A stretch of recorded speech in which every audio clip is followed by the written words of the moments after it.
मैं आपको बताता हूं कि मैं ये बात क्यों कर रहा था। इसलिए कि मैं बहुत रेगुलरली जो इजरायली अखबारात हैं और टीवी चैनल्स हैं उनको मॉनिटर करता हूं। तो ये देखिए, ये टाइम्स ऑफ इजराइल जो है ये क्या कह रहा था। टाइम्स ऑफ इजराइल ने साफ साफ कहा, forging a durable piece for Gaza obviously impossible but Trump did get all 20 living hostages back. Times of Israel जो है उसने कोई लगी लपटी नहीं रखी। उसने साफ साफ कहा कि गजा में अमन तो कोई नहीं होना, लेकिन ट्रंप साहब जो है उनका कमाल ये है कि वो जो इजराइल के 20 यरगमाली हैं, होस्टेजेस हैं, वो उनको वापस ले आए हैं। और फिर उसके बाद क्या हुआ, उसके बाद नेतन्याहू साहब जो हैं उन्होंने एक बयान दिया, बड़ा वाज़ेह बयान था जिसको कि मगरबी मीडिया ने रिपोर्ट किया। ये मेरे पास द गार्डियन लंदन से शाया होता है, द गार्डियन।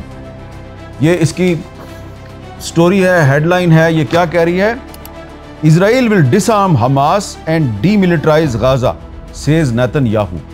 यानी जो काम गजा पीस प्लान, गजा अमन प्लान में जो काम ट्रंप साहब ने कहा था कि इंटरनेशनल फ़ौज आएगी, वो इस्लामी ममालिक की फ़ौज आएगी, वो गजा को डीमिलिटराइज करेगी और वो वहाँ पे अमन कायम करेगी। नेतन्याहू ने उसकी भी ऐसी तैसी फेर, उसने कहा नहीं भाई, ये जो भी करना है ना ये इजरायली फ़ौज ने करना है और ये हम करेंगे।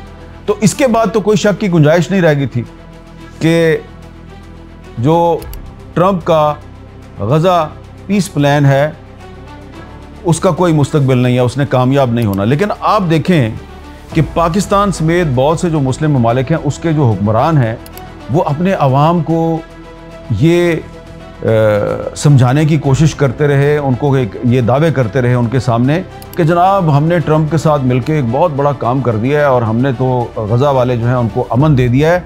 और ये भी कहा गया कि अब जबकि गजा वाले जो हैं, हमास वाले जो हैं, उन्होंने इजराइल के साथ एक पीस डील कर लिया है, तो भैया आप पाकिस्तान में शोर क्यों मचा रहे हैं, क्या ज़रूरत है आपको। उन्होंने तो सुलह कर ली हमास ने, जबकि कोई सुलह वुलह नहीं हुई थी। और उस सो कॉल्ड जो शर्मुल शेख में जो मायदा हुआ था उस पर अमल दरामद तो दूर की बात है, उस पर जब दस्तखत हो गए उसके बाद भी सबको पता था कि इस पर कोई अमल दरामद नहीं होना।